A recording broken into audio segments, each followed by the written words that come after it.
What's up, YouTube? It's your boy Shisha Addict here, and I'm back again with another reaction. And today I'm gonna be reacting to another requested video. This is I think I've reacted to a video similar to this, and you guys suggested I react to this one. This is old school rappers talking about Eminem. And it's obviously featuring Snoop Dogg, 50 Cent, Rakim, Jadakiss, and more. So I love this type of videos because it just gives you an like it just tells you something different than what you might see on the on the news, or especially critics, when people that don't like Eminem really, because this is, to Eminem, this is the most important thing. I would say this is the most important opinion that he values, because these are people that are probably on the same pedestal as him. They're in the same rap, they're rappers just like him. So if they say that this guy is dope, I think that means more to him than when regular people just say, oh, Eminem is trash or whatever. This is what he values, and like I said, you only need to watch this type of video to realize that people's opinions sometimes can be shit, basically. But anyway, thank you so much guys for requesting this one, and if you're new to my channel, don't forget to hit that subscribe button. Let's keep going. I'm gonna keep giving you more content. If you do have any songs that you want me to react to, just drop it in the comment section down below. So without further ado, let's smoke the shisha and get to this video. Big Daddy Kane was like the club guy, and you were like the serious lyrical dude. Eminem like gravitates towards you more because he's just a he's just a lyricist. It's a beast. You have more respect for lyricists or rappers, or both? Depends on the artist. Like you got some rappers that just make dope songs. You know what I mean? And then of course you got lyricists make us rewind the song or I called Eminem yesterday. I talked to Eminem yesterday. Yesterday was his birthday. Happy birthday again, Em. And I talked to him about a half an hour on the phone, 20 minutes and shit, and we had a good convo. The delivery was great to me. It wasn't bad. I didn't read the comments like I said, but what I saw from it and talking to him yesterday on how, when Eminem do something, it's not just a song. It's not just a freestyle. It's a statement. Yeah. It's not a lot of those artists that actually get into the songwriting, real songwriting, and move those talents over. M is one of the guys from that platform that made it to that point, like that is that strong of a writer. And he means more to music culture than people give him credit for. What was it like working with Marshall? That's fucking true. I don't think people give him enough credit. But then again, I said, like, these rappers, they do give Eminem a lot of credit, and that's all that matters to him, really. Other people's opinion really. That strong of a writer. And he means more to music culture than people give him credit for. What was it like working with Marshall? Oh, now that was an interesting story too, because he actually, working with him made me look at the business different. Because he was the first artist that I worked with that actually treated the business like a real job. Wow. Like, he comes in at 9 a.m. every day to the studio, takes his lunch break at 1. He's out of there by 5 p.m. Damn. Like, it's like a schedule. And fucking even hell, the way I didn't know that. But then again, it makes sense, because obviously he's a family man. He's got a family, he's got his daughter, and so he needs to spend time with his family, because he didn't do that when he was trying to be this great rapper that he is right now. Back in the day, he was just focused on just doing everything he can. He probably wasn't really sleeping enough, just kind of dedicating all his life to rap. But now that he's made it, I mean, he's still into rap. He still loves rap. But now he's more like treating it like a business, coming to work, just like Akon said, 9 o'clock, at 5 o'clock he's out, because he wants to go home, spend time with his daughter. That's fucking dope. Let's go. Like, it's like a schedule. And even the way he talks, it's a statement. He talks to state things, not just to be talking shit. Yeah. Not just to have a gang of words come out your mouth and not mean it. He likes to state when he talks. He likes to make, he likes to get the point across the board heavy, just as I do. And as I watched that BET Cypher, I'm like, wow. Eminem could have went up there and blacked out on rhymes with flows and killed shit. Because hip-hop culture is a black art form. Yeah. It's black music. When they have a figure, or you have someone that from a different ethnicity come in and he does it as well, if not better, than everybody in it, it starts to change. It loses its color. Yeah. And that's why hip hop music is now pop music. Sure, you've had other white artists. You had Vanilla Ice, but he wasn't Eminem. Look at 50 Cent, throw in a little diss to Vanilla Ice. White artists. You had Vanilla Ice, but he wasn't Eminem. And I didn't expect that from him. Because when the first day I came around 6. I'm expecting, okay, we're going to do an evening session. I get this studio. Oh, M just left. I was like, yo, M, where you at? He said, I'm out of here. I said, well, I'm at the studio. I just got here. You coming back? He said, I'll be back there at 9 a.m. So, I'll see you tomorrow. Yeah, I'm clocked out. I'm done. yeah, like literally, I'm clocked out. Like, I'm sorry. Okay. Damn. Oh my God. So, I'll see you tomorrow. yeah, I'm clocked out. I'm done. yeah, like literally, I'm clocked out. Like, I felt like you joking, right? He said, no, I'm serious.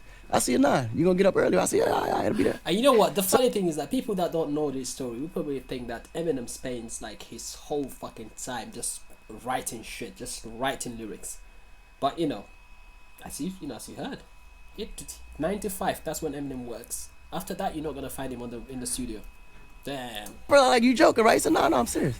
I see you 9. You gonna get up early? I said, yeah, I gotta be there. So I get there at 9, and he shows up on time. Damn. But he felt as a person of his color, to represent us on BET with a rhyme addressing the president. Y'all gotta understand that, all right? He's not black, he's white. We all know that. But he has power. Play some beats, we robbing, we rocking. So I'm in the middle of writing the record. He's like, yo, I'm about to go out for lunch. I said, all right, cool, I'm gonna meet you after. He said, you're not gonna take no lunch? I said, no, I'm not hungry, I just wanna work. He said, all right, cool. He goes, takes lunch, hour come back, he's back, what we got? I play him the record, play him the chorus. He said, oh, this is it, boom. He goes into his verse. 5 o'clock come, he's halfway in. That's it. He's like, all right, bro, I'm gonna see you tomorrow. And he Damn, that is the funniest shit I've heard today. I'm like, boy, I couldn't believe that. Damn. Halfway in. He's like, all right, bro, I'm gonna see you tomorrow. and he used his power on that BET cipher to make a statement for us as well as a people, as all of us as a people, but especially for us. And everyone, anyone should respect that man for that, because he didn't have to do it. Exactly. So that which begs the question, like, how can you hate on M? Like, just how can you hate on him? Anyone should respect that man for that, because he didn't have to do it. Took that opportunity to use that platform on a BET cipher to make a motherfucking statement. So at this point, I'm like, yo, but your verse almost done. You ain't gonna finish it? No, I'll finish it tomorrow. So I'm not getting paid overtime. I'm out. No, It's a like, work day. So at this point, I'm like, yo, this is crazy, right?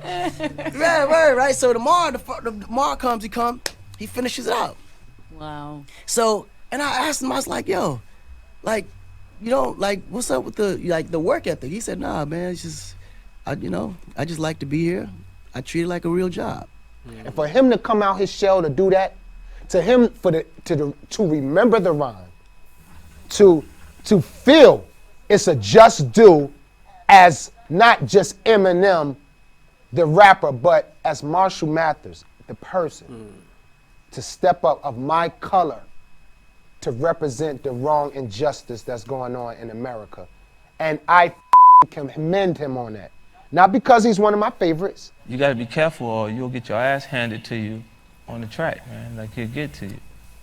And you be looking like, it was for his song, man. He cheated, you know how that go. He wrote his verse after me, man. Or whatever it is. It's just, if he's in the right headspace, he'll do it to anybody in music. Eminem. And that is fact, because, you know, I reacted to Renegade, and I even asked the question during the reaction, said who actually wrote their verse first. And obviously, apparently Eminem was the one that sent the record to Jay-Z, and Jay-Z made his verse, and still the technical ability. So it doesn't matter what you do. Like, you know, Eminem he can write his verse first or second, it doesn't matter. He's still gonna kill it, which says a lot, man. Fucking hell. Imagine having heard his verse and you can't lay something that's better than that. Headspace, he'll do it to anybody in music. Eminem, the great white hope. White rappers had zero respect in rap. Let's keep that 1,000. None. He has probably put Eminem in a position where he could be labeled as one of the top 10 rappers ever. I don't think so. But the game feels like he's top. Come on. So I'm guessing this is where the beef started between him and Snoop. How can Snoop say that? Like, you can't put Eminem in your top 10 greatest rap. Top 10. Not even top, like if you say top 5, maybe, you know, you might have a point, but top 10, come on. You can't mention 10 rappers that are better than Eminem. You can't. Ever. I don't think so. But the game feels like he's top 10 lyricists and all that comes with it. But that's just because he's with Dr. Dre, and Dr. Dre helped him find the best Eminem that he could find. You were kind of surprised that Eminem had you on his top 5 list. Yeah. Why did that surprise you so much? I mean, well, obviously because it is Eminem, I get that, but yeah. You're also Jadakiss. Yeah, you know, at the end of the day, I'm just a humble person, you know what I mean? A big iconic figure like Eminem to, you know, acknowledge my work is a beautiful thing. Yeah. See, I feel like people like you, Snoop, keep people honest. Cause I respect Eminem, and I can see why people would have him in his top 10, top 5. I personally don't. Me neither. Who the fuck are you? You're not a rapper. See why people would have him in his top 10, top 5. I personally don't. Me neither. You've been around a long time. Why don't you have him in your top 10? Because there's some niggas in the 80s that he can't fuck with. Like who? Like Rakim. Yes, sir. Okay. Like Big Daddy Kane. Yes, sir. Like KRS-One. Like LL Cool J. And I've also heard that Eminem, the first album that he listened to was one of yours, and that influenced him and got him interested in rapping and kind of started his career. What do you think about that? And what do you think of him as a rapper? Nah, not the first album. The story goes the first rap record Eminem ever heard was Reckless. And someone told me that, and I had to ask Eminem, was that the truth? And he told me, yeah. Shall I go on? I love this list. Yeah, good. Like Ice Cube. You understand me? I ain't got no time to play with it. It is what it is. It's like... That's only 5, though. You just mentioned 5 rappers. For you said top 10. Cuz did that. He did that to the fullest. That's one of my teammates. That's one of my brothers. He did that. But when you talking about this hip-hop shit that I can't live without, I can live without that. So, I mean, come on. I mean, to be able maybe to spark a light in probably one of the greatest rappers in the history of hip hop. See, this is where, you know, this statement that he just made just contradicts everything that fucking Snoop Dogg is saying. You know, this is Ice Cube saying he's one of the greatest rappers ever. And for Snoop Dogg to say he doesn't belong in his top 10, come on, he's just chatting shit, man. He probably smoked a lot of weed before coming on that interview. A light in probably one of the greatest rappers in the history of hip hop. Yeah, because Eminem is out of control. He's something else. So, you know, and to be friends with him is a great thing because I've seen him go through his entire career from his first record all the way till now. So that's wonderful. You know, he knows I got nothing but love for him, and I know it's reciprocated. Eminem, right? What'd you do for him exactly? Yeah, that was recently. That was like the most recent, you know, placement I got.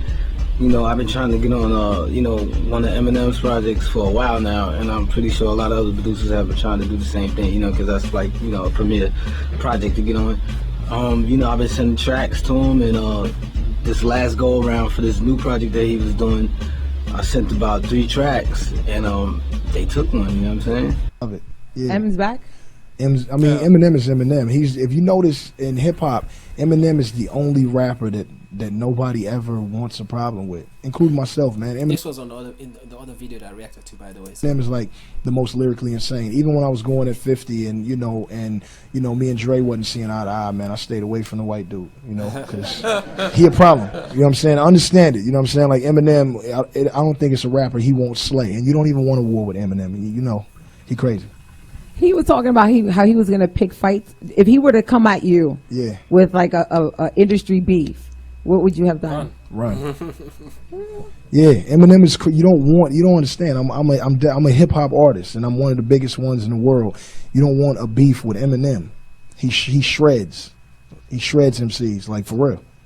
And I ain't his best friend or nothing. I'm just saying, I understand that he can't be seen by nobody. Jay know, everybody know. You don't mess with the white boy.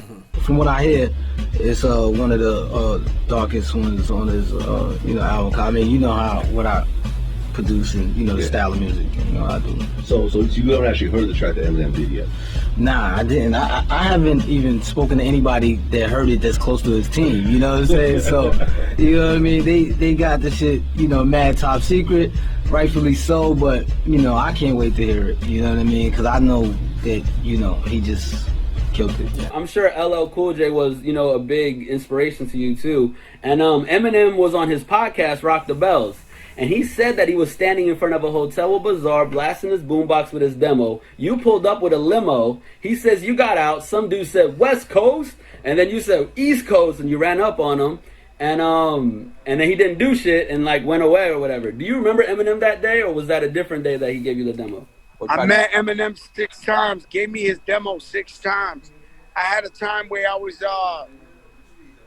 in a record store in Detroit with